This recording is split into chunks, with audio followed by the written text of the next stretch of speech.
ഇവിടെ ഇത്രയൊക്കെ സൗകര്യങ്ങളേ ഉള്ളൂ. അഡ്ജസ്റ്റ് ചെയ്തോളാം. ഇതൊക്കെ തന്നെ ധാരാളമെന്നേ. രാത്രി ഒന്ന് തലയാക്കാൻ ഇത്തിരി സ്ഥലം പോരെ? പിന്നെ കിടന്നോ, രാത്രി ഒരുപാടായില്ലേ. മോളെ ഞാനും കിടത്തോളാം. അല്ല, മോളിന്ന് എന്റെ കൂടെ കിടന്നോട്ടെ.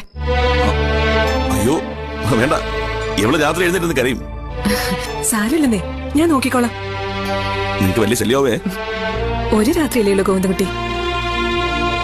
ശരി, നിങ്ങളുടെ ഇഷ്ടം. എന്നാ പിന്നെ കിടന്നോ, ഞാൻ പോവാ. അതെ, ഇവള് എന്തെങ്കിലും ബുദ്ധിമുട്ടുണ്ടാകുന്ന നീ വിളിച്ചോണേ.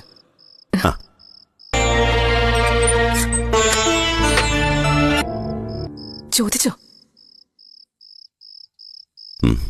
എന്നിട്ട് പറ. എന്തു പറഞ്ഞു? തരില്ല. തീർത്തു പറഞ്ഞോ? ഗോവിന്ദൻകുട്ടിക്ക് വല്ലാത്ത വിഷമം.